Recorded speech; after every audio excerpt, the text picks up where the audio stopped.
Hey, Rumburg World Entertainment, and James Gunn is still out there actually doing the rounds talking Superman, which I suppose he's trying to get more hype for people to go and see it. But he's now doubled down on the fact that Jor-El and Lara are in fact evil, that the message was 100% real. He's also given an indication of why Supergirl didn't know about this, but he's also discussed why he thinks the international box office is underperforming, and that excuse is pure cope. But let's dive into the Jor-El change to start with. So it's saying the reactions to James Gunn's Superman movie have been divisive to say the least, but when it comes down to the Jor-El change, most fans seem to be on the same page. They hate it, even Kevin Smith. So everybody, of course, has been hoping that Jor-El's change wasn't set in stone, and various fans have suggested that maybe Brainiac changed it. Well, this is the problem because, however, in a new interview about Superman, James Gunn spoke with Rolling Stone and doubled down that the message is legit, going so far to tell fans they're shit out of luck. So yeah, he ain't changing it, and as far as people saying we want you to change it and retcon this, he's saying, yeah, not happening. But according to Gunn, Superman only became Superman because of the garbled 30-second message from his Kryptonian parents. So this is where he discusses why Superman becomes Superman and why Supergirl doesn't seem to know about it, because that's a question we've all been asking is, why didn't Supergirl seem to know that Kryptonians were sending him there to rule? So he said this anyway. That's right. That's the whole point of the movie. That Superman thinks he is doing something because it is his destiny, and his Kryptonian parents have set him out to do this thing. And along the way, he discovers through the love of the people who are actually his parents that he's doing these things not because of someone else, but because of himself. It's like taking accountability in the deepest way possible, that his morality is not based on some figure outside of himself, but on his own choice. I think it's really beautiful in that way, and I'm not going to change that. And I don't really even think of Jor-El and Lara as being totally evil. They just have this mindset that humans are less than what they are.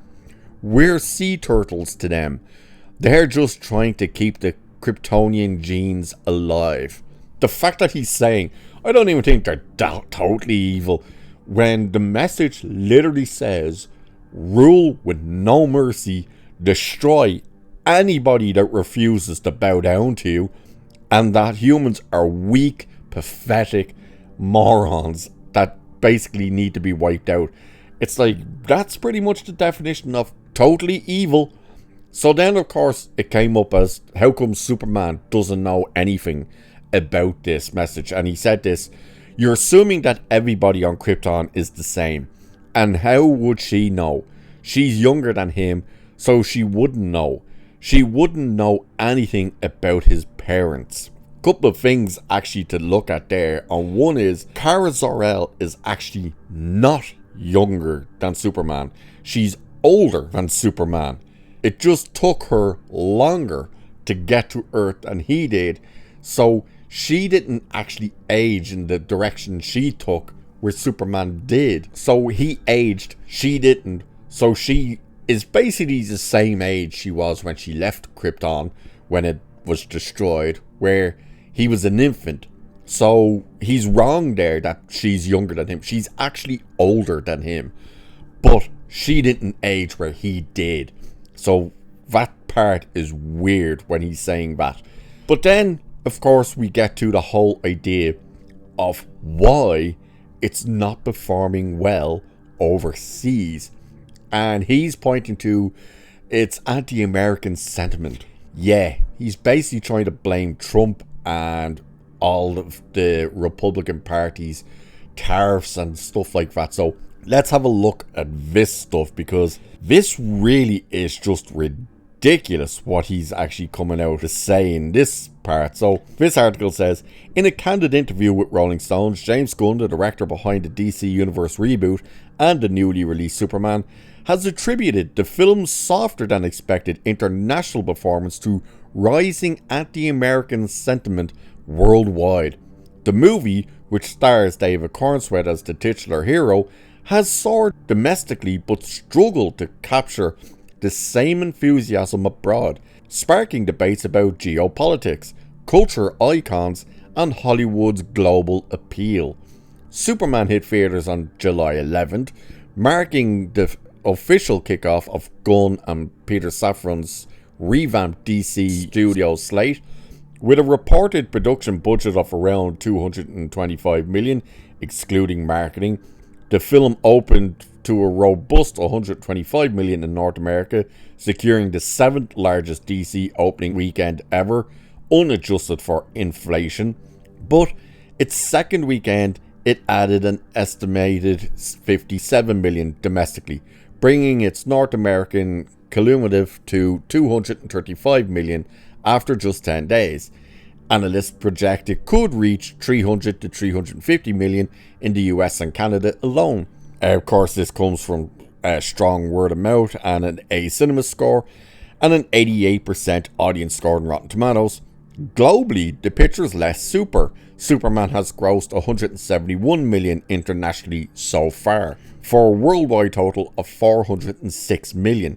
Its second weekend international haul was an estimated $45 million, including China, where performances have been particularly weak. Projections suggest a final international total of $200 to $250 million, potentially pushing the global total to $500 to $600 million, enough to crown it the top superhero film of 2025 so far, but short of blockbusters like The Batman, which grossed $772 million in 2022. In the Rolling Stone sit-down, Gunn didn't mince words, and he said this: "We're definitely performing better domestically than we are internationally. Superman is not a known commodity in some places, and it also affects things that we have a certain amount of anti-American sentiment around the world right now. It isn't really helping us." So analysts from Variety and The Hollywood Reporter echo Gunn's sentiments, noting that global views of America may be influencing ticket sales. However, some critics argue other factors are at play. This includes Superman's lesser recognition compared to Batman in certain regions, competition from local films, and lingering superhero fatigue brought on by a slew of lackluster Marvel and DC releases over the last few years. All of this is hilarious to watch them try and say this. Like, they sit there and say Superman is not known around the world. That's ridiculous. He is known the world over. So to try and say, maybe he's just not a known commodity, that is ridiculous. And that is hard cope. That is truly hard cope. Big question is, of course, why is it underperforming internationally? We spoke about this the other day, and the reality is we just don't know. Now, if they're trying to sit here and say, well, you know, he's not as recognized, he's lesser known than Batman, maybe it's because of superhero fatigue, maybe it's because, I don't know, it's the whole anti-American sentiment being pushed right now because of Trump and the Republicans and all this crap. What are they going to say if Fantastic Four drops this week and its international numbers dwarf Superman's in its opening week? What are they possibly going to say there? They can't turn around and say, well, Fantastic Four is a bigger brand than Superman. No, not even close. And none of the Fantastic Four movies have ever performed that well at the box office. Overall, I'm not just talking about internationally, I'm talking about everywhere. So if there's this anti-American sentiment, then all of these movies should be failing.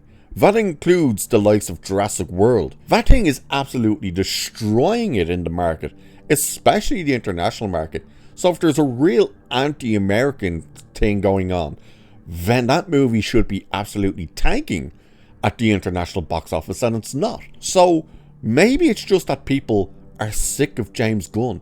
Maybe they're actually pushing back against the idea that, hey, we've literally just had this garbage slate of DC movies, and now you're immediately dropping in new DC movies. The bad taste from the old guard may still be very much there, and that's why people aren't giving this a chance.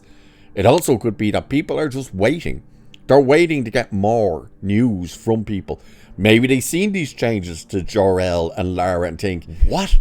They've made them evil? Well, I'm not going to watch that. Who knows? The problem is, and this is a real problem, and all studios need to figure this out. Not just Marvel, not just Warner Brothers and DC, but all studios, including Marvel and Disney and everyone. They need to figure out why this movie is underperforming at the international box office. Because if a movie like Superman is failing, what chance has the likes of Fantastic Four realistically got?